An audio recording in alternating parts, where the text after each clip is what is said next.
자, 제가 이제 그 강독하기 전에 방금 그 전 시간에 잠깐 설명을 잘못한 게 하나 있어가지고 다시 좀 설명을 할게요. 그래서 그때 토이토 프로크 숲 전투에서 그때 이제 그 노마곤 사령관 아르미누스라고 했는데 아르미누스가 아니라 그 게르만 장군이 아르미누스예요. 거기 그 게르만 보조군 그 게르만 장군이 아르미누스고요. 그래서 아르미누스가 이제 세계 군단을 이제 뭐냐면 그 했고 이게 맞는 건데 이게 괜히 지웠네. 예. 그래서 이제 토요토 브로크에서 이제 그 싸웠던 그 노마군 장군은 그 아라스인가 바루스인가 갑자기 생각이 안 나네 또 이름이. 예, 바루스. 예. 이 바루스거든요. 그래서 좀 이렇게 수정 좀 해주세요. 예. 그 부분은요.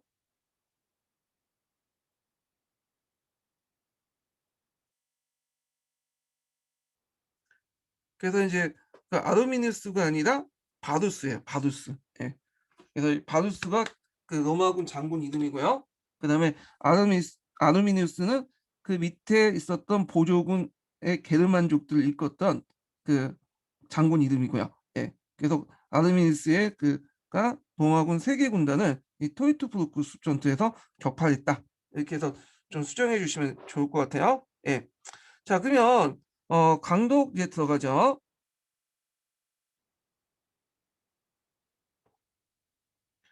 자, 읽어보면요. 자, 이집트로부터 개선했을 때 옥타비아누스는 누구의 눈에나 강대한 로마 제국의 실질적인 유일한 지배자였다. 그래서 장기간에 걸친 내란과 전란에 지칠 대로 지친 사람들은 계층의 상하나 시민이나 속주민의 구분 없이 한결같이 원하는 건 평화와 안정이었다. 자, 이 소망에 부응하는 일이라도 무슨 일을 할 수 있는 실권을 옥타비아누스가 가지고 있었고 로마 시민은 그러한 권한을 그에게 부여할 용의가 있었다. 그러나 옥타비아누스는 서둘지 않았다. 그 이유는 그 양아버지가 시저가 어떻게 죽었는지 알고 있었잖아요. 그래서 이제 카이사의 선례가 있기 때문에 하고 그다음에 그 사람은 이제 그 군사적 능력은 없지만 이 사람이 이제 후계자 선택될 수 있었던 거 시저부터 후계자 선택될 수 있었던 게 이 사람의 정치적인 어떤 안목이나 능력이 있었기 때문이야. 자, 그래서 이걸 알고 이제 그 사람 선택을 했던 거죠. 그래서 이 사람이 느끼기에는 내가 지금 까놓고 항제라고 하는 것보다는 공화정 체제를 유지하면서 겉으로는 실제 운영은 뭐냐면 재정을 하는 게 좋겠다. 이렇게 이제 생각을 한 것 같아. 그래서 자기를 항제라고 부르지 말고 이렇게 제1의 시민이라고 부르라고 하는 것도 프리캐스라고 부르는 것도 그런 이유죠. 자, 그래서 이런 체제를 뭐라고 하냐면 학술적으로 원수정이라고 하죠. 예, 원수정. 예.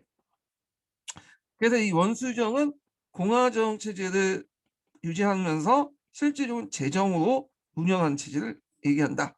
이렇게 보시면 될 것 같아요. 기초에 나왔던 거고. 자, 하여튼 노마를 이제 그 개선하자 노마를 개선하자 옥타비아누스는 카이사르가 부당하게 원로원 의원들 끌어올린 190명을 자진 사퇴 형식으로 숙청하고요. 이때 숙청을 죽인다보다는 그냥 정치권에서 쫓겨났다 이렇게 보시면 될 것 같아요. 다음에 원로원 위원 명부에 첫 번째 그 이름을 기재되어 있는 제1의 시민이라는 뜻을 가진 프리캐스한 칭을 얻게 되었다. 자, 그는 끝까지 제1의 시민 중에 1인자로 통치하는 자세를 건지했고 그러니까 자기가 항제라고 한 적이 한 번도 없어요. 그가 시작한 재정을 원수정, 프리캐스 정치라고 한다.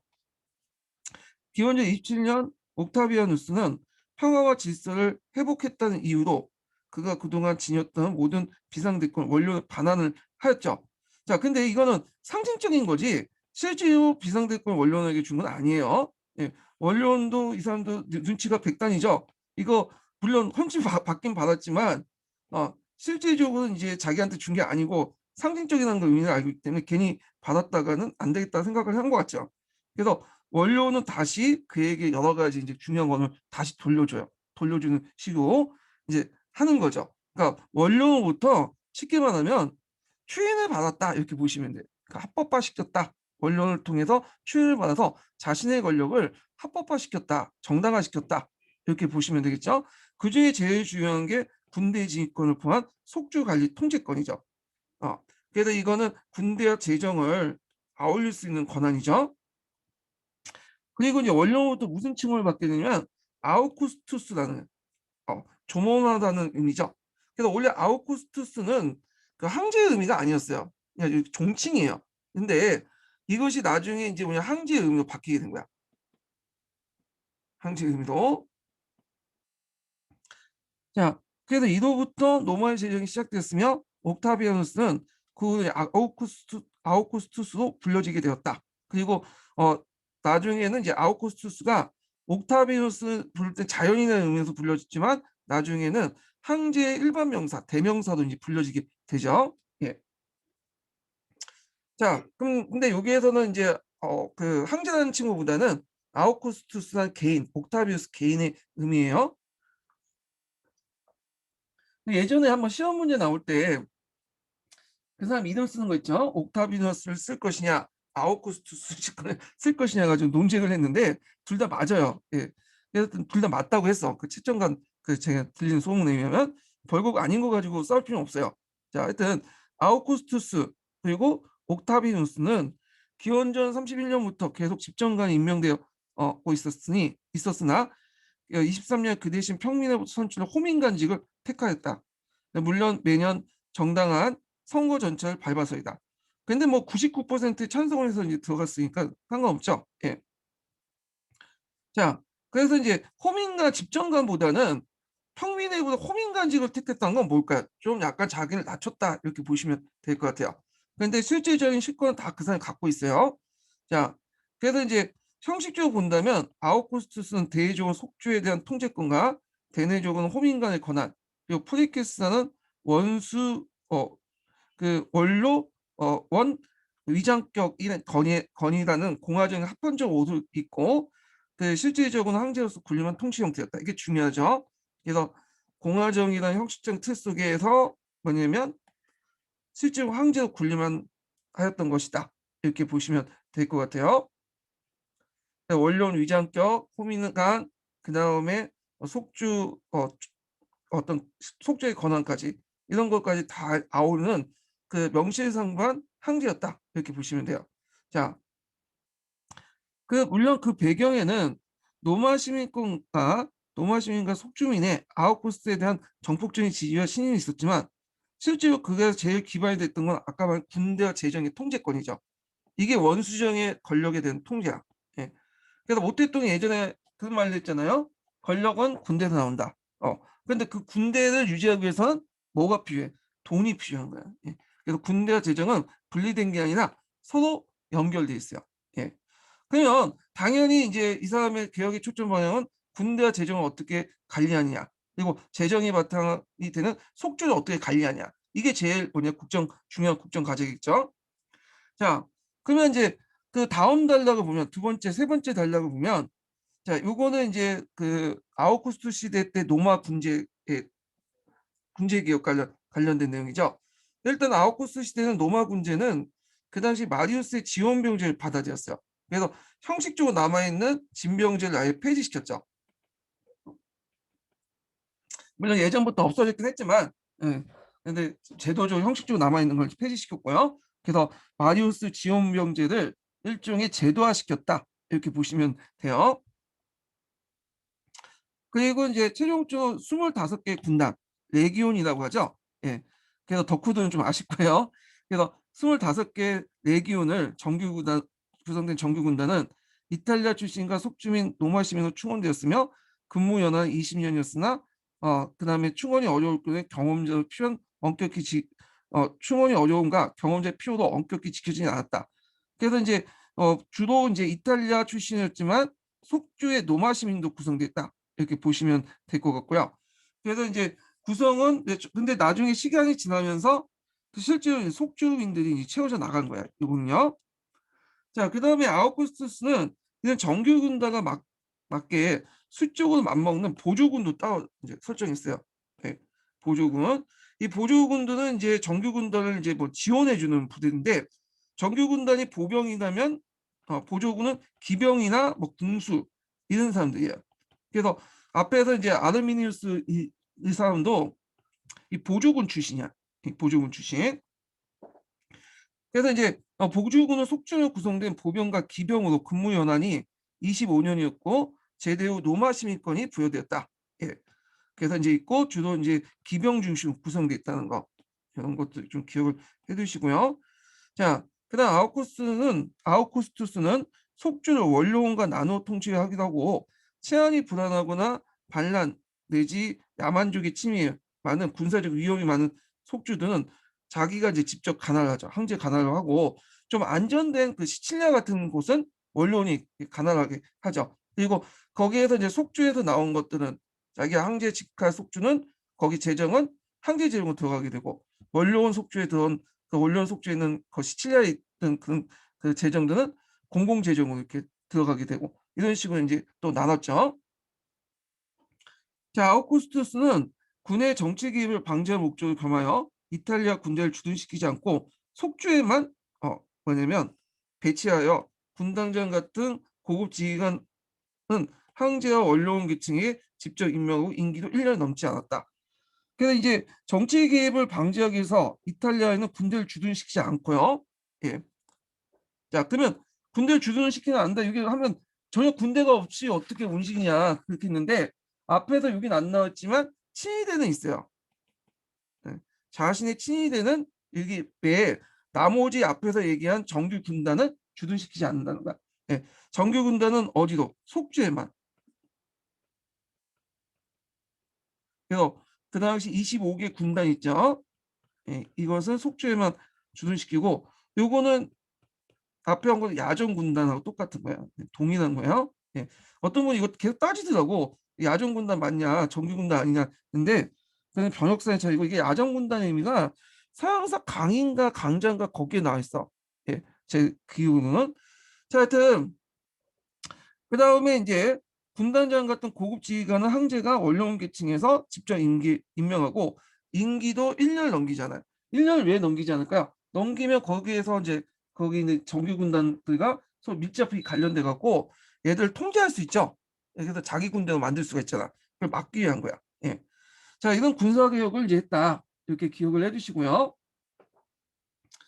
그다음 아우구스투스는 이 밖에 에키테스 계층 출신의 대장으로 약 9천 명의 친위대를 창설했죠. 얘네들은 이제 그 앞에 정규 군단과 달리 로마에 상주하는 부대야. 그래서 황제의 신변을 보호하고 수도의 치안을 위해서 일종의 전투 경찰대와 소방대를 또 설치했다. 예. 그런데 이제 여기에서 이제 얘네들은 주로 이탈리아인들로 구성되어 있지만 얘네들도 이제 시간이 지나면서 점점 제정 후기 때 들어가면 게르만으로 바뀌어. 예. 그런 것들 좀 같이 기억을 해주시고요. 자, 친위대는 특별 대우를 받는 특권적인 존재로서 대장의 권한은 매우 컸다. 한편 해상경비원 해적을 대비하기 위해서 해군도 창설했고요. 그 규모는 크지 않았고 처음엔 노예가 수병을 담당했으나 후에는 최하층 시민, 해방 노예 또는 속주민으로 충원되었다. 예. 자, 그 다음에 이제 뒤에 넘어가서 그래서 이렇게 이제 제대 이제 군제를 손질하고 주로 이제 새로운 부대를 그 창설하는 등 군체제를 정비하였으나 무엇보다 중요한 변화는 모두 군 통수권이 누구한테 집중됐다는 거야. 황제권에게 집중됐다는 거야. 그래서 예전에 군인 제2차, 1차, 3차 정치 때는 개별 장군들에게 집중돼 있죠. 가 있었잖아요. 근데 황제가 모든 군대 통수권을 집중하였다. 그래서 이제 누구한테 충성한 거죠? 황제. 그리고 국가한테 충성하는 군대로 바뀌게 된 거야. 그러니까 사병이 공병화됐다. 이렇게 보면 돼요. 정치적 감각이 되게 뛰어난 사람이에요, 이 사람이요. 예.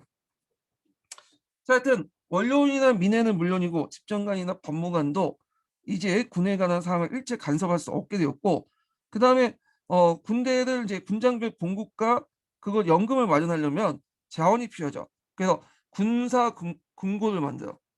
황제 금고에서 자기 재정에서 따로 떼갖고 여기를 이제 하는데 주로 아우쿠스의 사제를 투입해요.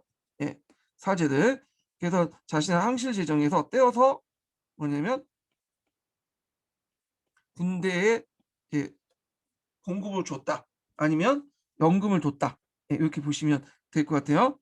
자, 그 다음에 이제 또 노마의 재정과 관련된 내용이죠. 노마의 재정. 그래서 세원을 확보하기 위해서 일단 이탈리아 시민은 5% 그러니까 노마 시민권을 갖고 있는 사람 5% 상속세야 약간 노예 방세 정도 부담을 했고 근데 이제 요걸 이제 나중에 모든 그 사람들에게 부담시키려고 칼라칼라 황제 있죠. 칼라칼라 황제가 모든 시민들, 그러니까 제국의 자유인들에게 자유민들에게 뭘 부과해요? 노마 시민권을 주죠. 왜냐하면 노마 시민권을 이들에게 주면 뭘 얻기 때문에 상속세와 노예 해방세를 얻을 수 있기 때문에. 그래서 칼라칼라 황제가 모든 제국에 통치하에 있는 자유민들, 시민들에게 노마 시민권을 줌으로써 이걸 거두려고 해요. 그래서 노마 시민권이 의미가 없어져. 개나 소나 노마 시민권 갖고 있으면 의미가 없잖아요. 예. 그래서 이제 상속세와 노예 해방세를 얻기 위해서 칼라칼라 황제가 이런 노마 시민권을 모든 사람들에게 줬다. 이것도 같이 기억을 해주세요. 자, 그 다음에 국가 수입의 대부분은 속주민이 부담한 토지세와 인두세였죠. 자, 그리고 노예해방세, 급밖에 관세 등이 있었다. 자, 이렇게 있고, 자, 그렇기 때문에 4단계의 방대한 군대 유지비는 염초할 길이 없어 그 비용을 속주 등 현지에서 조달하거나 전리품이나 정적의 재산을 몰수한 비상수단을 충당했다. 근데 이제 내단도 끝나고 와서 그때는 이제 이런 방법이 더 이상 통하지 않겠죠. 왜냐하면 약탈하거나 뭐 상대방 제거해갖고 뺏거나 그거는 일시적이고 비상적인 거지. 일시적인 뿐이지 그걸 가지고 장기적으로 어떤 세원을 마련할 수가 없어. 오히려 반발이 클 수밖에 없잖아요. 그리고 이제 또 나라를 유지하려면 여러 가지 비용이 들잖아요. 군대 창설, 노병에 대한 연금제, 그다음에 노마시 재건, 그다음에 군사도로 신설과 유지. 그래서 시민들에게 또 빵과 서커스 같은 것들 제공해 줘야 되고, 그리고 관리들이 늘어나니까 당연히 얘네들 월급을 줘야 되겠죠. 자, 그래서 이제 이런 것들을 이제 뭐냐면 그 오랫동안 내단의 시민들과 속주민들이 갑자기 무거운 세금을 또 부과하기 어려운 것을 부과한 것도 형용치 않아 갖고 세원은 늘리는 것도 있겠지만 세원은 앞에서 언급한 것처럼 조금만 늘리고 어떤 식으로 이제 했냐면 그 징세 방법을 고쳤어요. 왜냐하면 징세를 뭐 100원을 징세를 하는데 실제 중앙에 납부하는 것은 50원밖에 안 돼. 그 중간에 누가 띄어먹은 거야? 징세 청부업자들이 띄어먹는 거야. 그래서 징세 청부업자들은 그 정부부터 위탁을 받고 외주를 받고 와서 뭐냐면 약간 수술 떼고 정부에 납부를 해야 되는데 실제로 50% 이상 떼버리고 자기가 갖는 거죠. 그러니까 중간에 돈이 새죠. 세원들이. 그러니까 이 세원을 최대한 국가가 장악을 할 필요 있겠다. 그 생각을 해서 이 징세 청부업자들을 이제 좀 약간 그 개선하려고 했어요. 징세 청부 그 제도를. 근데 그것도 안 되니까 아예 징세청부업을 폐지시키고 국가가 관리를 동해서 직접 징수를 하게 돼요. 예, 요게 이제 있는데 자, 그래서 징세청부를 근본적으로 개선하기 위해서 아웃코스트는 그 징세청부업자에 대한 감독을 엄격히 하는 동시에 세원을 도중에 빠져나가는 것, 세금을 도중에 빠져나가는 막기 위한 거죠. 그리고 국가 관련 징세나 장기적 목적에서 정확한 인구 조사와 그다음에 재산 평가를 단행했다. 자, 그래서 이제 이런 것들 좀 기억을 해두시고요. 여기는 안 나와 있지만 다른 책에서는 그 요걸 하다가 나중에는 징세청부업을 폐지했다 이게 나와요. 징세청부를. 그래서 징세청부 폐지까지 기억을 해두세요. 예. 자, 근데 이제 당장 막다른 돈이 필요하였고 원료는 이를 마련할 길이 없었죠. 예. 그래서 이때 이제 원료원들이 이제 했다면 공공재량, 공공재금, 그 공공기금 정도 있었는데 이 공공기금 가지고는 안 되니까 일단 국가재정의 파산을 막는 목적으로 방지할 목적으로 유일한 게 항리 개인 재산, 항실 재산을 유지한 거죠. 예, 피스쿠스에 유지한 거야. 그래서 항실 재정이 되고 이러면서 항실 재정이 곧 국가 재정이 된 거야. 자, 돈줄을 장악하고 있으니까 당연히 원로원들은 항리 눈치를 볼 수밖에 없겠죠. 예. 그래서 예전처럼 뭐 독자적으로 정치를 하거나 정책 결정을 할 수가 없어. 예. 돈줄 쥐고 또 그냥 칼까지 쥐고 있잖아요. 자, 그 다음에 아우구스투스는 로마에서 제일 가는 부자였고 그 재산은 방대했다. 뿐만 아니라 클레오파트라가 죽은 후에 이집트가 그 아우구스투스한테 갔잖아. 이집트 자체는 파라오가 이제 모든 재산을 가질 수 있으니까 그래서 이제 이런 이집트가 가지고 있는 이집트가 원래 지배자 소유했던 관계로 그 당시 파라오의 소유물이었던 이집트를 가지게 되면서 자연스럽게 아우구스투스 개인 재산도 늘게 되었죠. 자, 그리야 이게 무슨 해전을 계기로 악티움 해전을 계기로.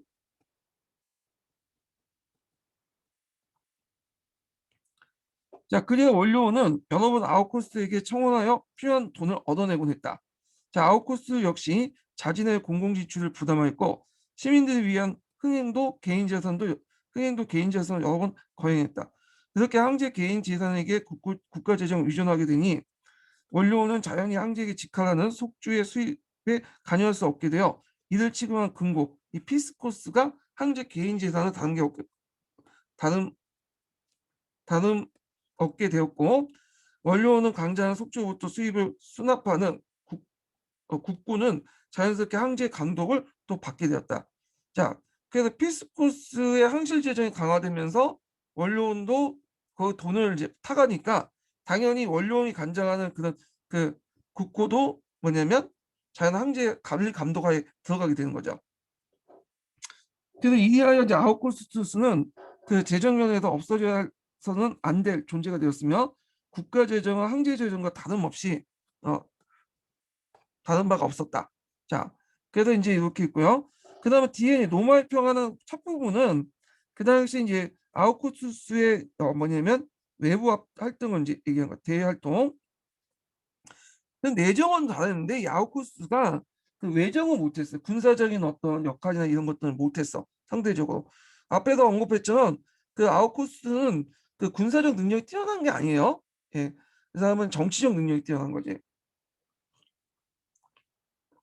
그래서 이 사람이 이제 생각한 거는 앞에서 언급한 것처럼 게르만족들을 좀 노마하고 게르만들이 장악하고 있는 그 엘베강까지 노마 영토를 만들려고 했어요. 예. 그래서 다뉴브강과 엘베강을 그 뭐냐면 노마의 경계선 삼으려고 했거든요. 노마의 평화를 이루기 위해서는. 자, 근데 이게 잘 안 됐죠. 아까 토이토프루크 전투에서 이 아르미누스가 이끌었던 게르만족들에게 노마의 상계 군단이 깨진 거야. 상계 군단이 한 10,000명 정도 구성됐으니까 거의 뭐 3만 명 이상이 나가 떨어진 거예요. 예. 그래서 하여튼 그래서 이제 결국에 나인 단일부강으로 다시 좀 한국으로 물러난 그 선에서 결정되게 된 거죠. 한번 읽어볼게요.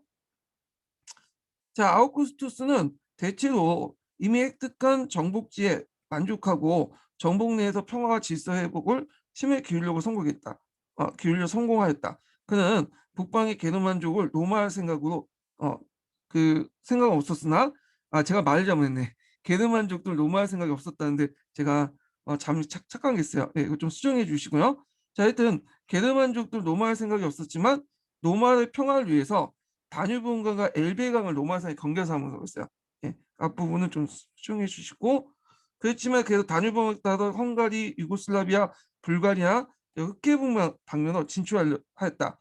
그런데 이제 이때 이 걸림돌이 된 전투가 아까 토이토브루크 전투라고 했죠. 이 숲전투에서 아르미니스가 이끌었던 게르만 족에게 로마군 상계 군단이 전멸되고 되는 참사가 이제 발생을 하면서 좌절되었죠. 그래서 결국에는 북방의 경계에서는 라인 다뉴브 강으로 굳어지게 돼요. 예. 자, 그래서 이제 아우구스투스는 그래서 이제 이렇게 해서 이제 그 관련된 내용이 있고 그 다음에 이제 요 뒷부분은 각자 읽어보시고요. 네, 요것만 좀 읽어볼게요. 사회개혁 관련된 정책을. 요 앞부분은 이제 아우구스의 뭐그 빵과 서커스 정책인데 빵과 서커스 정책은 어 예전에 뭐 황제나 뒤에 황제나 그 전에 이제 정치 지도자들이나 다 했던 정책이야. 예, 이거는 그냥 넘어가고. 자, 그는 또한 무질서한 노마 거리를 정비하고 새로운 공공 건물을 지어서 좀 가장된 표현이긴 하나 벽돌의 노마를 대리석의 노마로 만들었다. 자, 내단계 어디였던 기간을 바로잡기 위해서 적당한 혼인과 가정을 유지에 장려하고 간통죄를 추방했는데 그 속에 그의 딸도 포함됐어요. 이 딸이 상당한 뭐냐면 좀 약간 날라리였어요. 그래갖고 상당히 고생을 했어. 예. 그래서 이 아우구스트가 이제 상당히 이 딸 때문에 고생을 했고 그래서 결국에 딸을 이제 어디 그 성으로 유배시키고 그러기도 했거든요. 자, 그래서 이제 이렇게 해가지고 이제 끝났고 자, 그래서 아우구스투스는 그 당시 이제 그 자식 복이 없었고요. 그래갖고 이제 딸 하나 있는 거 이제 여기 뭐 완전히 뭐 망나니 놓았고, 결국에는 후처 내근 티베리우스를 양자로 삼아서 그 당시 이제 했죠. 티베리우스는 양자이면서 사이예요, 이 사람이. 그래서 이제 이렇게 티베리우스가 이제 됐는데, 티베리우스 때부터 해가지고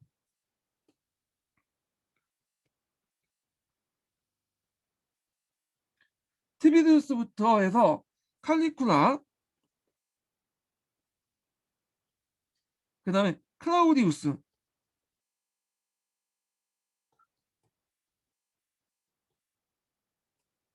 그 다음에 다섯 번째 관계가 네로죠. 예, 이 사람이 두 번째, 세 번째, 네 번째, 다섯 번째. 똑바로 써야 되겠네. 이 네로하고 칼리프는 유명한 폭군으로 유명하죠, 이 사람들. 예. 자, 요 그 다섯 명의 황제를 무슨 주라고 하냐? 그 앞에서 율리우스까지, 앞에 아우구스까지 요 다섯 명의 황제를 무슨 왕조라고 하냐면 율리우스 티베리우스 왕조라고 해요. 그래서 1대, 2대, 3대, 4대까지는 율리우스 성을 따르고 있어. 이 티베리우스는 양자로 도왔잖아. 사이지만 양자로 도왔잖아요. 그래서 율리우스 티베리우스 하고, 그래서 이제 1대, 2대, 3대까지다. 1대, 2대, 3대까지는 율리우스 가문이고, 이 티베리우스 가문은 이제 이렇게 그 뒤에 1대, 2대까지가 1대가 이제 율리우스고, 말하자면 2대가 이제 티베리우스인데, 이 두 가문이 합쳐졌잖아요. 그래서 율리우스 티베리우스 가문이고, 그 후손들이 이제 왕위가 됐기 때문에 율리우스 티베리우스 가문이라고 해요. 예. 그래서 율리우스 티베리우스 조, 옥타비아누스에서 네로까지 이게 지속이 됐거든요. 자, 그러면 한번 볼게요. 티베리우스는 그냥 보세요. 그냥 이 사람이 있구나 하고 보시면 되고, 그래서 이제 결국에는 있고, 그 다음에 이제 또 이제 클라우디우스가 있는데, 이 클라우디우스는 이 사람 네로의 아버지죠. 예. 네로의 아버지고 나중에 그 이렇게 이제 있고, 그 다음에 이제 넘어가서 네로가 있는데, 네로는 이제 그 뭐냐면 자제심이 없고 감정적이고 강적인 어떤 예술적인 재능을 이제 가시하려고 했고 뭐 그런 것도 있는데, 이 사람이 이제 그 관련된 내용이 기독교 타락 관련된 내용을 좀 보셔야 돼요. 앞부분은 그냥 각자 보시고, 그래서 이거 한번 볼게요.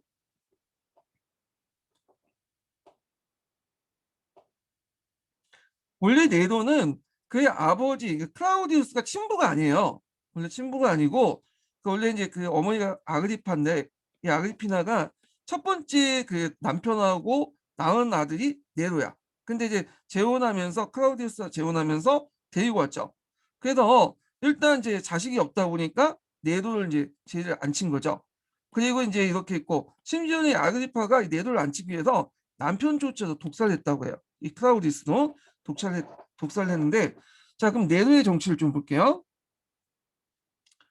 자, 이렇게 해서 16세 황제가 된 네로는 등치만 컸지 자제심이 없고 감정적이고 강적으로 예술적 재능을 가시하려고 했다. 건세욕이 강한 아그리피나, 그러니까 네로의 어머니죠. 네, 아그리피나는 이제 섭정에 자리 않고 네로에는 세네카 같은 덕망 높은 철학자들 후견위도 붙였다.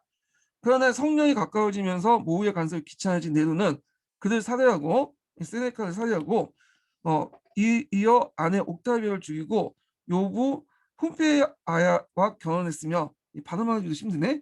자, 그녀도 후에 원인 모든 죽음을 다했다. 이게 이제 제 사건인데 서기 64년에 노마에서 대화제가 일어났어요. 예. 그러니까 이제 이때 어떤 이제 소문이 돌냐면, 이 당시 네로가 어 노마의 그 하재를 일부러 질러놓고 그걸 보기 위해서 일부러 질러놓 하재를 불러일으켰다. 그런 헛소문이 돌기 시작한 거야. 헛소문인지 실제는 모르겠지만 하여튼 그 소문이 돌면서 네로가 상당히 곤란해지게 되죠. 그래서 네로가 이제 시민들 마음을 진정시키기 위해서 어떤 식으로 했냐, 내가 방어한 게 아니라 그 당시 기독교인들이 방합을 했다. 이런 식으로 해갖고 얘네들 투기장으로 대학살을 하겠죠. 투기장에 끌어가서 이제 사자들 우리들 집어넣고 먹잇감을 집어넣고 하여튼 이런 식으로 해갖고 대학살을 하게 돼요. 그래서 네로 때 이제 기독교 학살이 이제 처음 시작하기 시작한 거야. 네로 때. 그때 이제 네로가 이제 막 기독교를 탄압하니까 이때 그 난을 피해서 노마를 탈출한 베드로가 도망가고 있었는데 그 예수님이 노마 쪽 가는 거야. 어, 그러니까 주여 어디로 가십니까? 하니까 여기서 노마에 가서 십자가 못 박힐런다. 라는 대답을 했어요. 자, 베드로가 그걸 듣고는 참회에 가서 노마에 가서 죽었다. 십자가를 막 못 박혀서 죽었다는 그런 말이 있는데 이건 물론 후에 이제 전해진 전설이에요. 예. 그래서 이제 요 내용도 좀 기억을 해 두시고 이게 이제 나중에 "주요 어디로 가십니까?"라는 그 유명한 콜 베디스라는 그 소설책 소재가 되죠. 자, 그래서 인제 이렇게 해서 인제 이 콜 바디스는 소설책 이름이 됐다. 소재가 됐다는 걸 좀 기억을 해 두시고요. 자, 그리고 인제 요것 때문에 이런 네로가 기독교를 학살하면서 그 과정에서 누가 죽은 거야? 베드로가 죽었잖아요. 베드로가 죽었기 때문에 여기가 순교지가 된 거야. 예, 로마가. 그래서 로마가 다른 곳보다 좀 더 우대를 받는 이유가 뭐냐면 이런 베드로 같은 이제 유명한 사람이 그 예수의 제자들이 죽었기 때문에 여기가 이제 로마가 상당히 이제 어 부각이 되는 거죠. 그리고 로마의 그런 그 뭐냐 교구장을 교황이라고 불렸던 거죠. 이거 뒤에 좀 얘기를 할게요. 총교구장을 그 로마의 총교구장 교황이라고 불렀던 이유가 이 로마 자체가 베드로의 순교지이기 때문에 그렇다는 거. 자, 하여튼 그러다가 이제 68년에 반란이 일어나고 도망가다가 해방 노예의 도움을 받고 자결했어. 자기 혼자 죽기 힘드니까. 그래서 이제 카이사르의 출신의 율리우스가 그다음에 앞에 이제 티비리우스 있죠? 어, 양자자 그 사이였던 티비리우스가 합작품했던 그 가문들이 이제 끊어지게 된 거야. 네로를 통해서. 자, 그래서 이제 그 율리우스 티베우스 가문이 끊어지고 그다음에 이제 등장한 황제들이 이제 어떤 황제들이냐면 플라비니우스조예요. 뒤에 있겠지만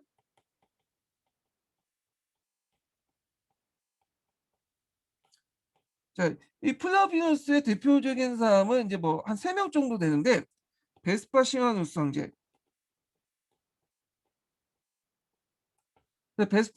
베스파시아누스 황제가 죽고 나서 티투스가 있고요. 그리고 나서 도미티아 도미티아누스가 있어. 도미티아누스. 예. 그래서 이제 이렇게 있는데 베스파시아누스는 업적이 이제 이거 하나밖에 없어요. 그 원형 공작 그 있죠. 그 로마에 가 보면 원형 긍장 원형 극장이 돼 갖고 콜로세움 있죠. 이 콜로세움을 이 사람이 건설한 거야. 이 베스파시아누스가. 예. 그다음에 이제 티투스 때는 뭐 베스비우스 화산 폭발 정도 됐고 오늘날 폼페이 있죠. 그래서 베스비우스 화산이 폭발돼서 폼페이가 매몰됐어요 그때. 그래서 나중에 발견돼 갖고 여기는 인제 뭐냐면 발 매몰돼 갖고 발견됐죠. 나중에 폼페이 그 시가 그 로마의 어떤 생활사를 알 수 있는 생활상을 사료로서 인제 중요한 역할을 했고요. 그다음에 이제 도미티우스는 나중에 인제 전제 정책 강화에다 암살당하고 이런 왕들이 있는데 별로 중요한 왕들이 아니니까 그냥 넘어갈게요. 약간 설명만 하고. 그래서 이제 베스파시아누스는 거대한 원형 극장을 건조했다. 그 정도. 티투스는 그 당시 그 베수비누스 화산이 폭발돼 갖고 그 폼페이가 매몰됐다. 뭐 이 정도. 자, 그다음에 이제 이렇게 해서 이제 플라비우스 왕조가 단절되고 그다음에 이제 두 번째 달라붙어 본 게 오연제예요. 오연제. 자, 오연제는 특징이 뭐냐? 오연제 시대 때 특징은 일단 이 오연제 정치적으로 안정됐어요.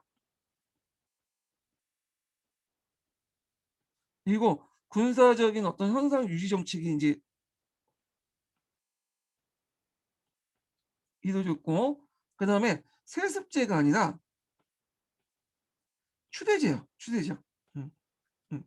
그래 갖고 요 오연제 왕들이 이제 뭐냐면 황제를 넘겨줄 때 자기가 똘똘한 그 밑에 있는 장군들을 중에 한 명을 골라서 안토니우스라는 그 성을 줘요. 그래서 안토니우스 성을 주고 양절 삼아서 항제를 올려.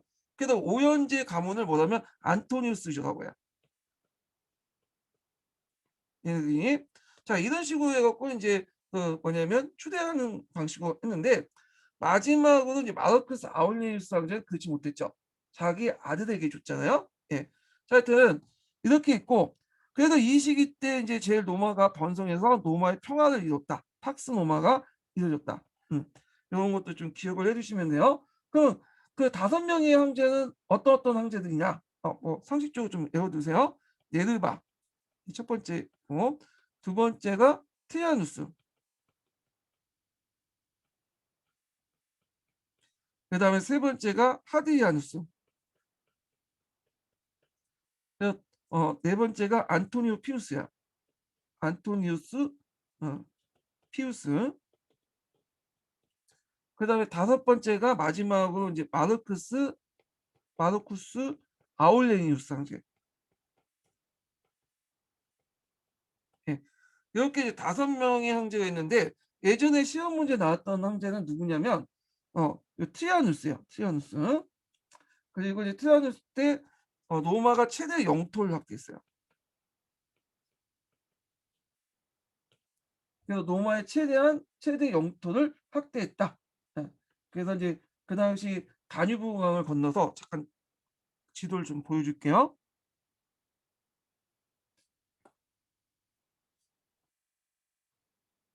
요게 로마의 최대 영토인데 이 사람이 이제 다뉴브강을 넘어가지고 어디까지 갔냐면 다키아까지 갔어. 다키아.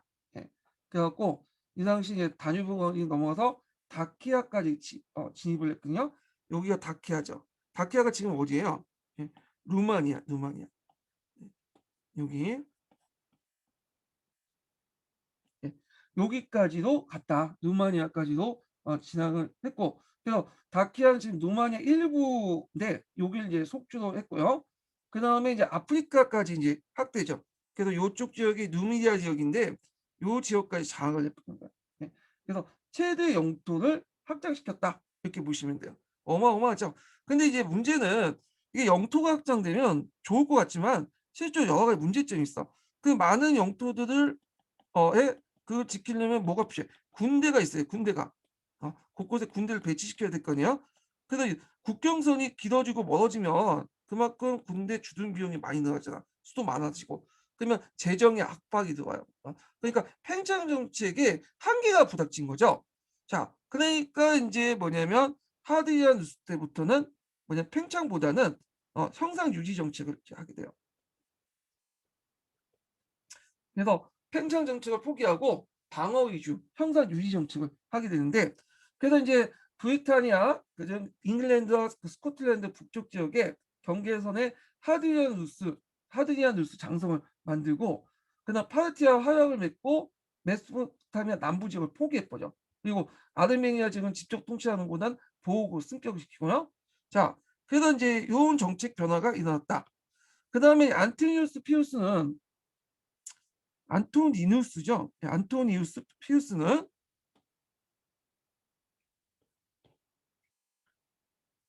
이게 정확한 표기법이 뭐야? 예.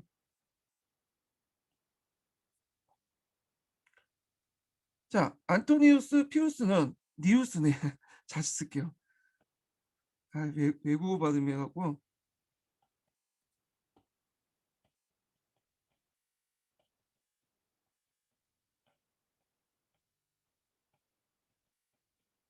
자, 안토니우스 피우스는 별 거 없어요. 이 사람은. 그냥 이제 나중에 후한 때 사절단을 파견했다? 그 정도? 그래서 안돈이라고 이제 후한의 사절단이 나오죠. 안돈. 근데 이것도 정확하지가 않아요. 이것도. 그래서 안돈을 이제 안토니우스 피우스라고 본 사람도 있고 마르크스 아울레리우스 황제로 본 사람도 있고 실제로 후한을 사줬다면 파견되지 않았다는 관점도 있고 하여튼 근데 예전에 한번 바닷길 갈 때 시험 문제 나왔기 때문에 알아두시고 그 다음에 이제 마르쿠스 아울레리우스 황제 때는 이 사람은 이제 그 스토아파로 또 유명하죠. 이 사람은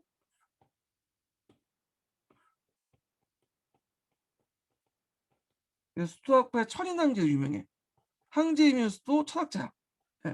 그래서 명상록이라는 책을 썼어요.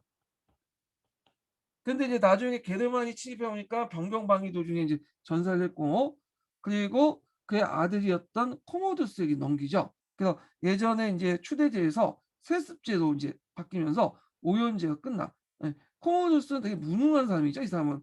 주색 잡기 다 하다가 결국에는 친위대장과 측근에 의해서 살해당한 사람이죠. 자, 그럼 한번 읽어 볼게요. 자, 플라비누스 가문이 단절되고 원로원의 네르바가 원로원의 추대를 받고 제위에 올랐죠.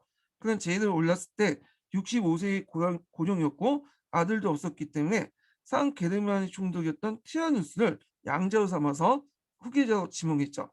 자, 이 양자 상속제가 네르바를 시작해서 마르크스 아울레니우스에 이르기까지 계속되었으나 5대의 형제가 다 형용했으므로 오연제라고 알려졌다. 이렇게 있고요. 그래서 인제 그 이렇게 양자를 통해서 추대하는 제도가 시작됐다. 이렇게 이제 보시면 돼요.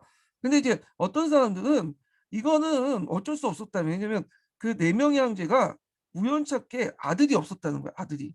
예. 그래서 친아들이 없었기 때문에 양자를 들여 갖고 이렇게 추대를 하는 방식으로 왕이 됐다.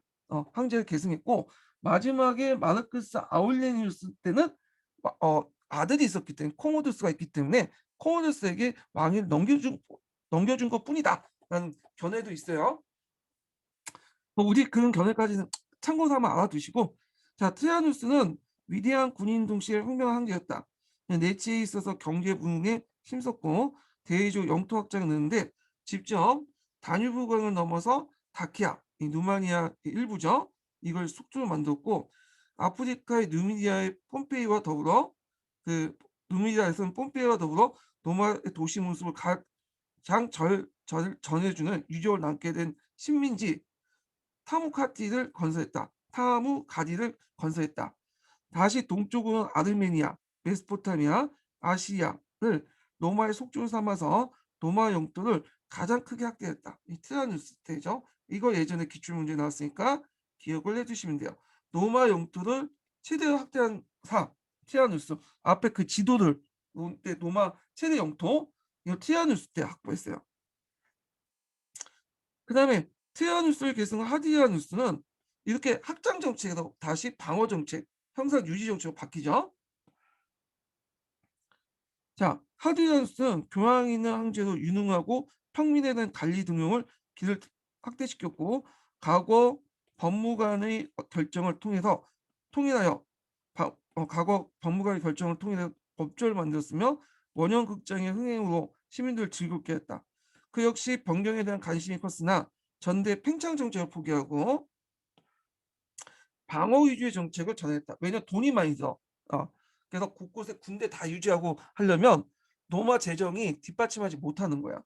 자, 그리하여 이제 북방에는 브리타니아에서 하드니아누스 장성을 쌓고요. 도미티아누스 때 시작한 게르마니아의 장성을 강화했다. 그래서 장성을 쌓는다는 것 자체는 어떤 의미가 있어요? 방어하겠다는 거죠. 공격이 아니라. 예. 그래서 이런 것들 기억을 해두시고요.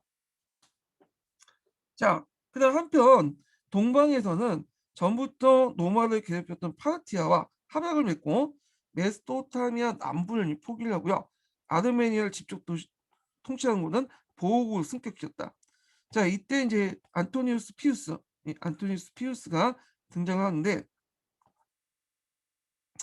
그는 이제 성실한 인품과 건건한 자라는 칭호를 받았고 대부였으나 국가 재정을 저에게 힘썼고 재판의 공정을 기하여 내치에 힘을 기울였다.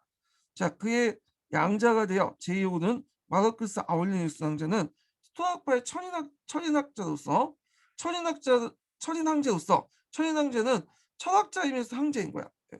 그래서 이제 그 플라톤이 제일 이상적인 황제의 그 정치가의 모습이 천인 그 지도자라고 했죠.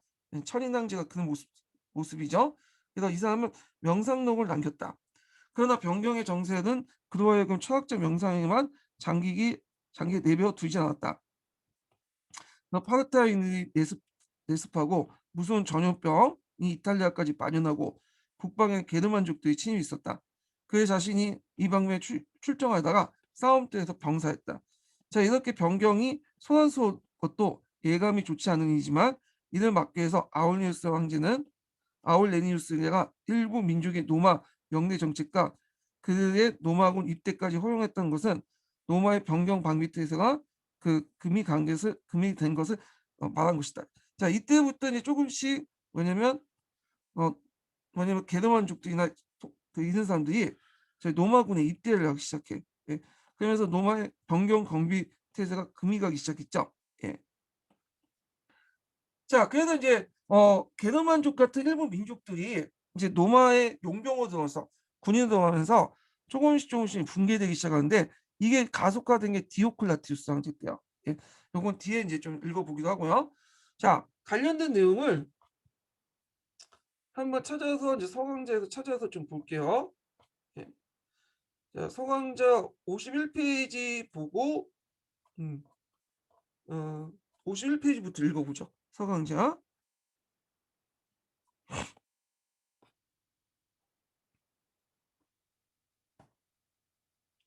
자, 먼저 이제 아우구스투스 원수정에 대해서 읽어볼게요. 자, 이거 읽어보기 전에 두 번째 인증번호 알려드릴게요. 두 번째 인증번호는 96번이에요. 96번. 두 번째 인증번호는 96번입니다. 자, 그래도 이제 이 아우구스투스의 원수정을 좀 보면, 야, 여기에는 이제 그 프리케스 체제, 즉 원수정, 이런 내용이 있고, 그 다음에 이제 두 번째 단락부터 볼게요. 자, 기원전 28년에 옥타비아누스는 내전기에 1000명으로 불어난 원론의 위원 중 200명을 수청해 원론의 권위를 강화시켜 장악했다. 그러니까 자기 아버지 때 이제 임명했던 시저 때 임명했던 그 사람들 다 수청시켜 버렸어.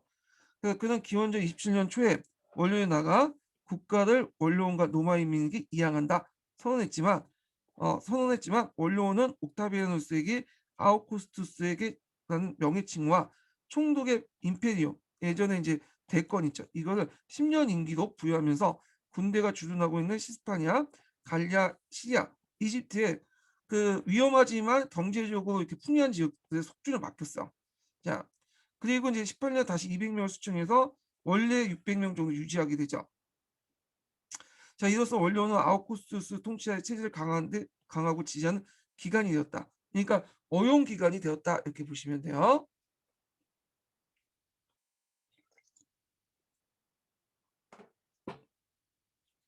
자, 공화정기의 군대는 전쟁 등 비상시에만 그의 정무관 역임자에 의해 징집된 시민군이었다. 자, 이러한 군사제도는 방대한 노마 영토를 방어하기에 호일성이 떨어졌고 주로 정치적 경력을 쌓는 데 관심 있는 유력한 귀족들에게 군사를 맡기면서 국가에 위협하는 큰 요인이 되었다. 자, 악티움 해전 이후에 70개에 달했던 노마 군단을 재정의 부담이 될 뿐만 아니라 체제의 위협이 되는 세력이 될 수 있기 때문에 일단 군대 개혁을 이제 하죠. 네. 그래서 아우구스투스는 정규 군단의 수를 25개로 축소하고 직업군의제를 도입해서 마리우스의 직업군의제를 도입해서 병사대 복무기간과 연봉을 구정했다. 그러나 인구 증가 퇴역군인들에 대한 퇴직금 가다 지출이 국고를 압박할까 우려여 점차 그 임기를 처음에는 10년에 했다가 20년까지 늘어났고 그 다음에 더 많은 제대 보상을 받기 위해서 노마 병사들은 그 기간 이상의 기간을 복무했다. 자, 군대가 정치에 개입하는 걸 막기 위해서 이탈리아 군대가 주둔한 걸 금지하고 이탈리아 반도에 그래서 이제 이탈리아 반도 바깥에 주둔하죠. 속주에.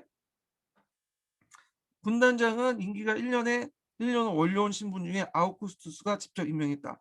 그래서 9개 연대 규모의 친위대를 창설하고 요 친위대만 이제 노마에 상주할 수 있도록 했죠. 그래서 3개 연대는 노마에 상주하고 6개 연대는 주변 농촌에 배치했죠. 그리고 친위대장들은 원로원 신분이 아니라 자기가 믿을 수 있는 기사 신분 중에 선출해서 확실한 충성을 확보했다. 자, 이때부터 이제 뒤에 나오겠지만 이때 새로운 기사 계층들이 나타나. 에키테스. 이 에키테스는 공화정 말기 때 등장한 그 에키테스와 좀 약간 결이 달라요. 어, 이들과 또 연결된 측면도 있지만 대부분 황제권과 연결돼 있어요. 황제권 강화 측면에서 옆에 보조적인 세력으로서 또 친위 세력으로 등장했던 세력들이 에키테스야. 그래서 그 공화국 말기 때 등장했던 세력들과는 약간 결이 다른 에키테스다. 이렇게 보시면 돼요. 요거는 이제 노마 사회 경제 할 때 재정 그 사회 경제할 때 한번 더 보기도 하고요. 자, 그다음 체제 유지 핵심은 국가 재정이다. 그래서 공화정 시기 때 아이고. 자, 공화정 시기 때 사투르 누스 신전안에 국호가 보관되었기 때문에 국호를 그 아일라니오 사투리 이렇게 이제 불렸고, 이거 원료원이 담당했어요. 이건 공공재정이다 우리나라로. 그러나 내전 기간에 원료원은 국가재정 통제권 유명무시했고, 장군들이 각자 스스로 자기 세력권 안에서 재정을 관리했다. 속주민에게는 속주민의 거둔 세금은 속주 정부가 주둔 군대 경비를 충당하기 위해 사용됐다. 근데 아우구스투스는 군대가 주둔한 큰 속주를 대부분 관리했으므로 그 속주 재정은 자연스럽게 관여할 수 있었고, 카이샤로부터 물려받은 재산 외에도 이집트가 황제 개인 재산이었기 때문에 사실상 황제는 노마 제일 부자였다. 이제 황제의 속주 재정은 말할 것 없이 원료원 속주의 재정마저도 황제의 통제에 들어가게 되면서 국가 재정은 꼭 황제 재정이었다. 그래서 요거 좀 기억을 해두세요. 예. 그래서 공공재정도 앞에서 언급한 것처럼 황제 재정이 강해지니까 원료원에게 돈을 계속 주니까 원료원도 당연히 이제 돈을 받았으니까 어 힘이 약해지겠죠. 그리고 자연스럽게 이제 원료원에 통하는 총괄하는 들어오는 재정도, 그러니까 그 공공재정도 자연스럽게 황제 관리 감독가 들어가게 돼요. 이게 서계에 들어가 있죠. 서계 내용이죠. 자세한 내용은 서계 참조해 주시고요. 자, 이처럼 아우구스투스는 그 원료원과 군대, 재정을 장악했을 뿐 아니라 권력과 권위를 독점하면서 신체제를 공고했다. 그래서 기원전 23년에 매년 콘솔직을 이제 장악했고, 기원전 23년에는 종신 호민관 권한, 그 다음에 기원전 19년 종실 콘솔의 임페리움, 기원전 12년엔 대사자직을 추가했다. 예. 그래서 이제 이렇게 했는데, 자, 요거는 좀 약간 서계하고 좀 다르네요, 내용이. 예, 그래서 요거는 콘솔지까지 장악했다가 내려놓고 호민강은 됐다 이런 식으로 설계는 돼 있는데, 여기 콘솔지까지 다 장악했다니까 요거 그냥 받으시는 게 나을 것 같아요. 뭐 이거 간직 문제는 나오지 않을 테니까. 자, 일단 참고해 주시고, 자, 그다음에 아우구스투스의 후계자 문제인데, 결국에는 이제 그 망나니 율리아를 이제 결혼시켰는데 제대로 안 돼갖고 이제 사이한테 넘기고 막 했는데, 요건 각자 읽어보세요. 예. 자, 그 다음에 여기 보면 3세기 위기와 이제 제국의 편제 볼게요. 자, 그 나오게 이제 오연제 관련된 내용 볼게요. 여기 오연제가 쭉 넘어가서 여기부터 있네요. 예. 서기 1세기를 시작으로 지중해는 노마인들의 명실상부한 우리 바다가 되었으며, 자, 노마와 지중해 세계는 도래한 노마의 평화, 팍스 노마는 그 200년 동안 지속됐다. 특히 네르바 트리아누스, 하드리아누스, 안토니오 피우스, 마르크스 아울리누스 이뤄진 한 세기 때 노마는 유럽 대륙의 나인강과 다뉴방을 중심으로 자연 국경선을 중심으로 강대한 역도를 노마 문화를 퍼뜨리면서 전성기를 맞이하게 됐고, 자, 내부적으로는 정치적 안정을 유지하면서 오연제 시대 또는 황금 시대를 불리게 되었다. 이렇게 이제 보시면 될 것 같아요. 자, 그 다음에 이제 볼 게 뭐냐면, 자, 이렇게 잘 나갔던 이제 뭐냐면 노마가 점점 이제 뭐냐면 망하게 되죠. 예.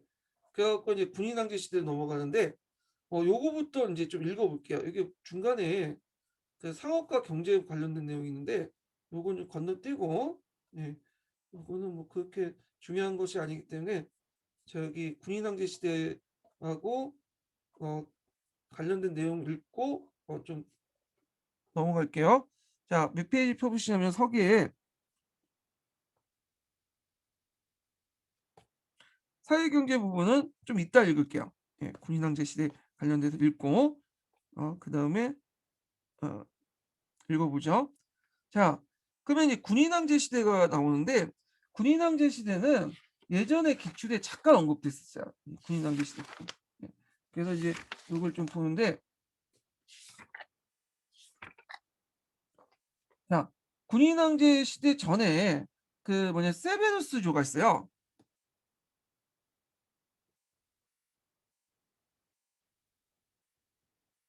이 세베르스조는 그 군인 황제에 넘어간 가도기 시대 때 인제 그 왕조거든요.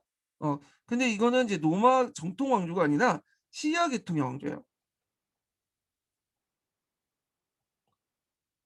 그래서 인제 이 시리아 계통의 왕조인데 이들은 이제 그 예전에도 뭐 군대 위존도가 좀 심하긴 했는데 얘네들은 군대 위존도가 너무 심해. 정권을 유지하는데 군대 위존도가 너무 심하기 때문에 어 나중에는 군대에 의해서 왕위가 인제 황제가 폐위당하고 그래요. 예. 그래 갖고 뭐 그 관련된 그 거기에 왕조로서 세베루스가 있고 그다음에 그 노마 시민권을 모두 줬던 카라칼 황제가 여기 세베루스조에 속하죠. 예. 그다음에 그 엘라가발이라는 황제가 있어요. 그래도 인제 있고 뭐 그 외에도 세베루스, 알렉산더 이런 황제들이 쭉 있다는 거. 자 그리고 이 그 세베루스가 끝난 다음에 또 혼란이 가속화돼요. 그러면서 인제 뭐냐면 군인왕제 시대로 넘어가죠.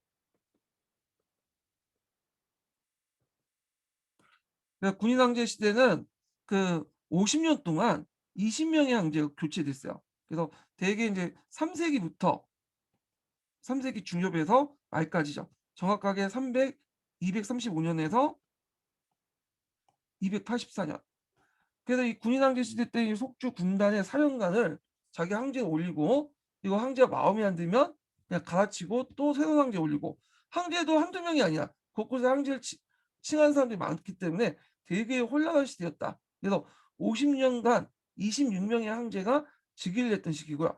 그리고 이제 로마가 이렇게 혼란에 빠지니까 이민족의 침입이 많아요. 게르만족이라든지 사산족회도 시작 상공이 쇠퇴되고 자 그런 이제 시대였다. 이렇게 지금 기억을 해 두시면 될 것 같아요. 자 그다음에 인제 한번 읽어 볼게요. 저 앞부분은 인제 마르크스 아울레니우스 황제가 코모두스에게 이제 권력을 양도했는데 이 코모두스가 무능하고 잔인했고 했기 때문에 정치를 돌보지 않았기 때문에 결국엔 친위대전과 측근에 의해서 살해당했죠. 그 후에 이제 복잡하게 막 왔다 갔다 하다가 그때 이제 카르타고 출신 세베르스가 그 로마 뭐냐면 로 진군하여 제일 했는데 카르타고 출신이었는데 엄밀히는 시리아 계통의 사람이에요. 이 사람은. 자 하여튼 그는 이제 곡 친위대를 자신의 군대 출신으로 개편하고 원로원 계층을 군대 지휘와 속주 총독으로 추방하고 그다음에 군장교에서 그 자리를 메꿨다. 그래서 군대 의존도를 심화시켰다. 요 정도만 기억을 해 두시면 되고요. 자 그다음에 이 세베르스가 죽은 다음에 그의 아들이 누구냐면 카라칼 황제야. 요 사람은 기억을 해 두셔야겠죠. 교과서에 나와. 음. 로마 시민권과 관련돼서. 자 카라카 황제인데 카라카 황제는 자기 그 동생을 죽이고 혼자 집권을 해요. 원래 공동 집권을 해야 되는데 자 그리고 나서 인제 그 사람이 어떤 이제 조치를 취했냐 하면 그 당시에 이 사람이 뭐 그 전차 경주하고 야수와 투기해 갖고 이런 것들이 좋아하고 노마에 이제 뭐 노마시에 대목욕장을 세워요. 목욕장을. 목욕장을 왜 많이 세우냐면 그 당시 황제들은 그 목욕장을 많이 만들어 줘 갖고 민중들의 한심을 살리고 있어요. 그때 목욕장은 그 목욕장은 목욕하는 곳은 그 당시 이제 단지 목욕장 기능뿐만 아니라 뭐 하는 기능도 있냐면 유흥시설이나 레저시설 같이 있었어요. 거기 도서관도 있었고 하여튼 그 여러 다양한 기능들이 있었기 때문에 목욕탕을 많이 이제 지어 가지고 대중들의 인기를 끌려고 했거든요. 카라카 남자도 마찬가지야. 근데 이러다 보니까 그 톡이 좋아하지 뭔가 빵과 서커스 같은 정책도 해야 되지 그다음 목욕탕도 만들어야 되지 그러다 보니까 인제 어떻게 됐어요? 재정이 궁핍하게 됐죠. 그래서 재정 확보 차원에서 칼라카나는 그 노마 시민권을 전 로마 제국에게 그 제국 내의 모든 자연민에게 부여했어요. 그래서 이걸 통해서 로마 시민들에게 부여했던 상속세와 노예 방세를 모든 사람들이 또 하게 했죠. 그래서 로마 시민에게 부과했던 상속세와 노예 방세를 새로 징수할 수 있게 되는 동시에 그리고 로마 및 이탈리아 특권적 지위가 사라지고 속주와 구분이 없게 된다. 왜? 로마 시민권 자체를 다 부여했기 때문에.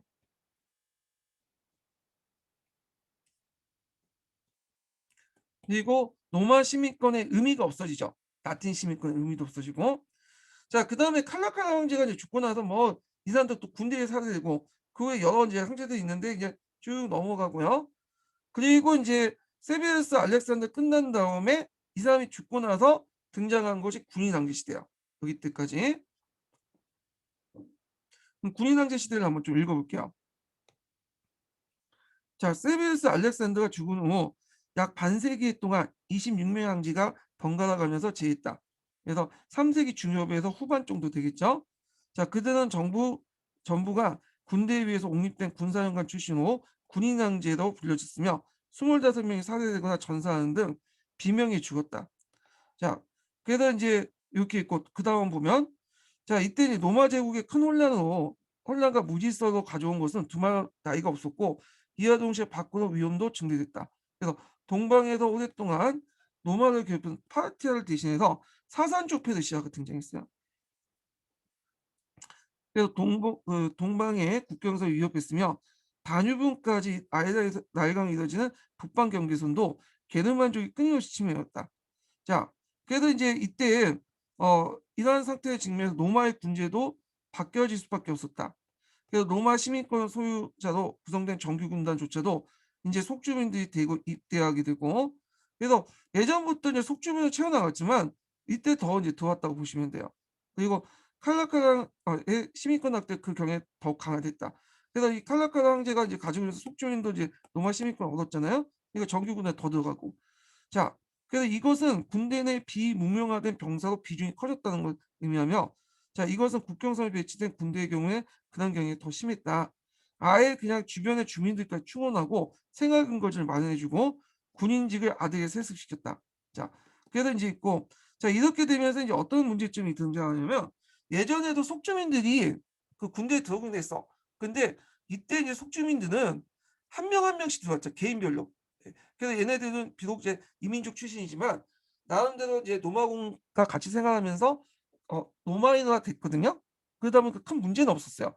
근데 이렇게 인제 뭐냐면 오연제 이후부터 군인항쟁 때부터 계속 속주민들이 대거 들어오게 되면서 인제 군대 구성이 바뀌게 된 거야. 그러니까 노마 문화를 가지고 있는 군인보다 노마 문화를 단정한 군인 가지고 있는 군인보다도 그 지역의 토착 문화를 가지고 있는 이주민들이 더 많이 들어오게 된 거죠.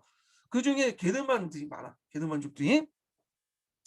자, 하여튼 이런 여러 가지 문제점 때문에 나중에 제정 후기 때 들어가면 많은 문제점이 발생이 되죠. 예. 그래서 이런 것들 좀 기억을 해 두시고요. 자, 그다음에 그 계속 읽어 보면 전술에 있어서도 이러한 변경의 주둔군과 더불어 기동성이 강한 기병 부대가 따로 설치되어 위급한 사태에 대처하게 되었다. 그래서 인제 보통 이제 그 노마 군대 같은 경우에는 중장 보병이죠. 근데 기병이 주력이 돼 버린 거야, 이때. 자연 병사 수는 증가되고 또한 그들에게 못지않은 보다 많은 봉급을 지불했다. 뿐만 아니라 중앙 관리대 수요도 이에 못지않게 증가했고 군대 장교들은 제대 후 이러한 관리들을 두면 경우도 많았다. 이 모두가 국가 재정의 부담이 크게 증가했고 이에 대한 대책은 증세밖에 없었죠. 그래서 날로 불어나는 세금 징수의 책임을 도시 참사회와 상인, 선주 또는 수공업 종합에 부과했고 시참사회는 그들에게 부과된 세금을 지주에 경로했고 이것이 결국 소작가 소노 소작인들에게 넘어갔다. 그러면서 이제 점점 이제 사람들이 도망쳐 나가죠. 도망쳐 나가니까 얘들을 한 곳에 묶어둬야 되겠다. 그래 갖고 이제 원조법 같은 것들을 만들고 그러잖아요. 이건 뒤에 좀 얘기를 할게요. 자, 과도한 증세로 국고의 수요가 충당하지 못한 항제들은 화폐의 질을 저하시킨다는 최악의 수단을 불사했고 자, 이로 말미암아 이미 되었던 인플레이션이 격화되고 끊임없는 전쟁과 야만족의 진입, 제의를 노리는 군대 약탈 등으로 쇠퇴일로 걷고 있던 상공에 치명적인 타격을 주었다. 그리고 이제 이때 군대에 옹립된 군인항제 중에 특히 3 세기 후반에 질서를 바로잡으려 노력한 항쟁자가 있었으나 결국에 그들도 결국에는 군사적인 전제군주였고 그 지배 아래 이렇게 이제 도시의 자치권이 점차 소멸되는 경향이 있었다.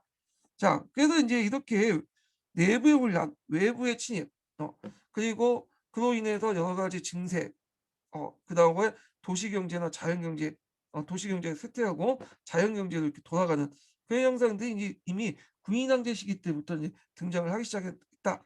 이걸 이제 말해주고 있죠. 자, 그러면 이제 디오클라티우스 황제 들어가기 전에 자, 아까 이제 앞부분을 다시 넘어가서 볼게요. 앞부분은 이제 사회경제인데 이 사회경제는 그 당시 군인왕제 이전의 사회경제예요. 예, 그러니까 로마 제정 초기 때죠. 예, 아우구스투스부터 오연제까지 여기 요신데 여기 뭐 경제 부분은 이제 볼 게 없으니까 각자 보시고 여기에 좀 볼 게 이제 뭐냐면 여기 사회 계층 부분만 좀 볼게요. 사회 계층 부분. 자, 사회 계층에서 이제 노마 제정 그 초기 때 팍스 노마 때 사회 구성을 보면 크게 원로원 계층, 에키테스 계층, 평민 요 세 계층을 이렇게 구분이 되고요.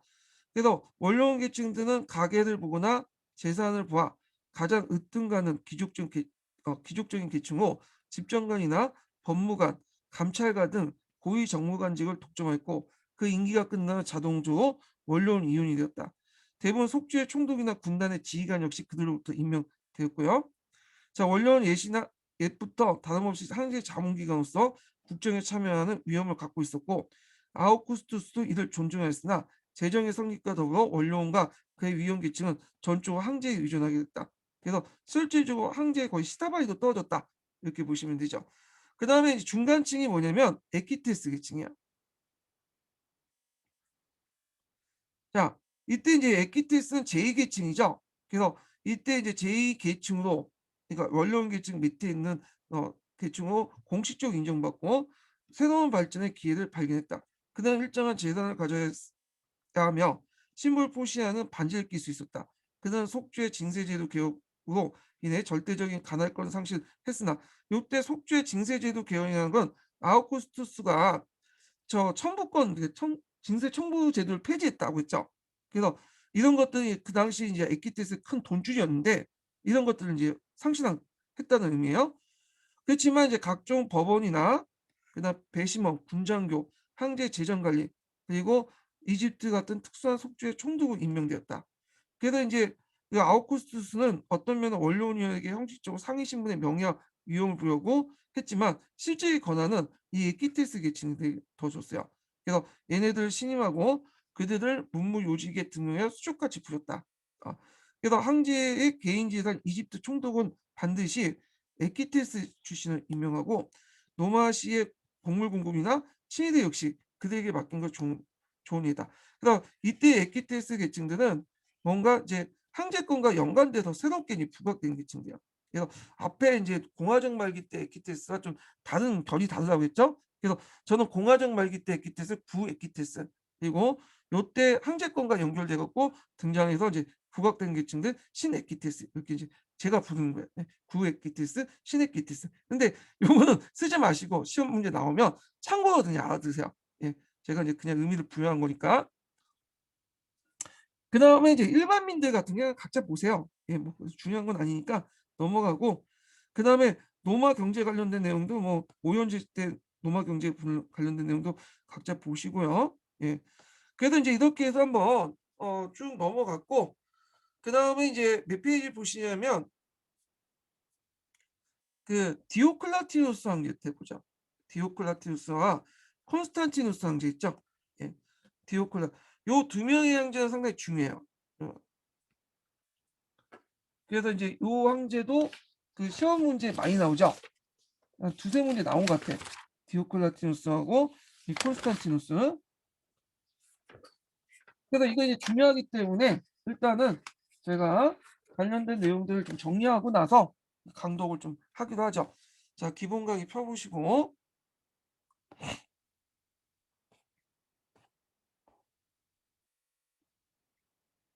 자, 여기 보면 이제 디오클라티누스 황제가 있는데 이때 이제 되게 혼란 시기였죠. 군인 황제 시대. 군인 황제 시대를 마무리해갖고 이제 새롭게 제국을 재편성을 했던 사람이 디오클라티누스 황제예요. 그래서 디오클라티누스는 종전에 프레케스제 원수제를 폐지하고 그래서 전제군주제를 실시해요. 그래서 이 전제군주제는 완전히 동방식 전제군주를 받아들인 거죠. 황제 체제를 받아들인 거죠. 자, 그래서 이제 제국을 분할 통치하는데 4명의 황제, 정식 황제, 정황제와 2명의 부제, 정제와 2명의 부제를 둬갖고 제국을 이제 구분한다. 정제는 아우구스투스라고 하고 부제는 시저라고 하죠. 이거 원래 사람 이름이지만 나중에 황제의 칭호가 되죠. 그래서 이제 황제 각각의 이제 정제, 부제 이렇게 줘놓고 누가 죽으면 자연스럽게 부황제가 자동 계승을 하는 거야. 그래서 이제 이런 식으로 정제 동쪽에 서쪽에 정제가 있으면 부제가 있죠. 정제가 죽으면 부제가 곧바로 또 계승하고 정제가 죽으면 부제가 계승하고.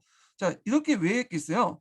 왜냐하면 군인왕제 시대 때는 이게 제2계승에 대해서 어떤 제도화된 틀이 없다 보니까 그냥 지멋대로 그냥 군대에서 추대받고 황제가 되고 자기끼리 싸우고 그래.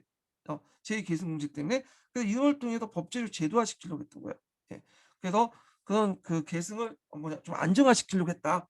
그리고 계승 과정에서 일어난 내란을 방지하려고 했지만 실제로 잘 안 됐죠. 왜냐하면 오히려 혼란만 더 가중시켰죠. 디오클라티누스처럼 막 유능하고 카리스마적인 인물은 가능해. 근데 그렇지 못한 황제들이 많다 보니까 나중에 다시 이제 뭐냐면 콘스탄티누스 황제 때는 이걸 단일 황제제로 바꿔버려요. 예. 자, 그다음에 행정개혁은 수도를 니코메디아로 옮기죠. 요거 예전에 시험 문제 나왔죠. 그리고 동방 정제 군주제를 답습하고 속주를 세분화하고 중앙 집권을 했다. 원론의 축소를 이제 감행하고요. 그 다음에 이제 사대간 아래 그 대강구 아래 12강구 소강구를 설치해. 이렇게 지역을 세분화시켜. 세분화시키는 이유가 뭘까요? 속주를. 왜냐하면 한 사람이 큰 속주를 차지할 경우는 반란을 일으킬 수 있잖아요. 그걸 막기 위한 거죠. 예. 그 다음에 이제 이런 행정과 군대 개혁 때문에 국가 재정이 압박이 오죠. 징세가 일어나요. 일종의 총액제를 실시해요. 총액제. 그래서 총액제를 어떻게 시작하면 이건 뭐 예전부터 있었긴 했지만 이때 제도가 됐다고 보시면 돼요. 로마 정부가 예산 총액을 요청해서 가날 속주 할당시키면 이걸 시찬사회가 도시는 맡고 그다음에 대지주나 항제 경영자가 맡아요. 할당량 어떻게 이제 채워야 돼. 그래서 상인과 수공업자들도 부과하고 그다음 대지주와 항제 경영자는 그 밑에 소작인과 소농들에게 이제 부과를 해요. 그러면 얘네들이 이제 어떻게 돼요? 도망갈 수 있죠. 얘네들이 부담하기 싫으니까. 그러다 보니까 이제 도망가는 걸 막기 위해서 직역을 고정화시켜. 직역을. 이런 것들이 이제 뭐냐면 마련되기 시작했고 그리고 이제 나중에 원조법이라는 걸 만들어요. 이 원조법은 디오클라티우스 때 만든 건 아니고 그 후에 이제 콘스탄티누스 황제 때 만든 거거든요. 자, 그래서 이제 이때 콜로누스라는 사람들이 등장해요. 뒤에 얘기했지만 부자유 소작인데 그래서 직역을 고정화시키니까 이제 이 콜로누스들이 등장하는데 얘네들이 이렇게 도망쳐 나오거든요. 그래갖고 그 당시 콘스탄티누스는 원조법을 만들어서 이 콜로누스가 도망갈 경우에는 그 당시 주인이 잡아서 잡아올 수 있는 권리를 부여해줘. 도망간 콜로누스를. 그래서 이 콜로누스제를 제도화시킨 사람이에요. 이 원조법은. 네. 그래서 원조법은 콜로누스 제도를 제도화시킨 법이다. 이렇게 보시면 돼요. 사람이 아니라. 예. 그게 이제 콘스탄티누스 황제 때요. 그러니까 디오클라티누스 때는 이미 콜로누스라는 사람들이 이제 형성되기 시작했고 그리고 나서 그걸 제도화시킨 것이 원조법이다. 더 강화시킨 것이. 예. 이렇게 이해를 해주시면 좋을 것 같아. 그 원조법은 예전에 한번 콘스탄티누스 황제 관련돼서 시험 문제 나왔어요. 20년 기출 문제인가? 예, 이때 나왔죠. 자, 그래서 이제 이때부터 콜로누스제가 이제 형성됐고 원조법 뒤에 원조법 통해서 제도화됐다. 이렇게 보시면 되고 그 다음에 최고 가격제를 실시했죠. 물가가 뛰니까 물가 보수를 억제했고 이런 것도 좀 기억을 해두시고 자 콘스탄티누스의 업적은 이제 단일 황제 체제 복귀 그리고 밀라노 칠령 반포 이 사람도 처음에는 2명 황제했다가 1명으로 이제 바꿨죠. 그다가 이제 밀라노 칠령에서 기독교를 공유했고 이거 예전에 시험 문제 나왔죠. 그리고 콘스탄티노폴리스도 천들냈고 그리고 원조법을 공포했다.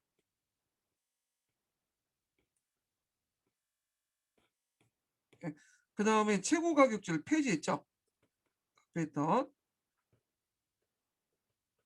요것도 이제 같이 기억을 해 두세요. 참고 원조법은 서양사 강의에 자세히 돼 있어요. 그래서 제가 거기 그 심화 보충 교재에다 원조법 관련된 내용들 적어 놨거든요. 예. 요거 좀 참조해 주시고요. 그다음에 또 인제 뭐냐면 예전에도 시험 문제에 나왔지만 솔리드스 금화를 만졌죠. 하도 인제 통화 질이 떨어지니까 솔리드스 금화를 만들었어.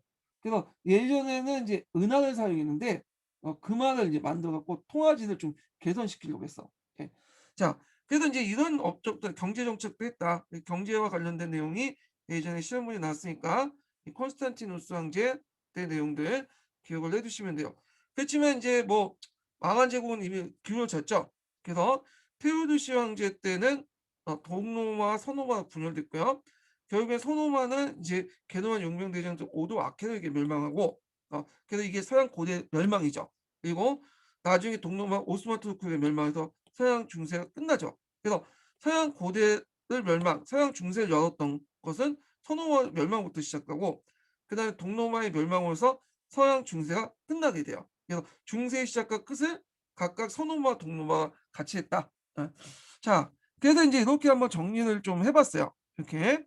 그래서 지금 좀 시간이 돼 가지고 디오클라티누스와 콘스탄티누스와 관련된 강독은 다음 시간에 할게요.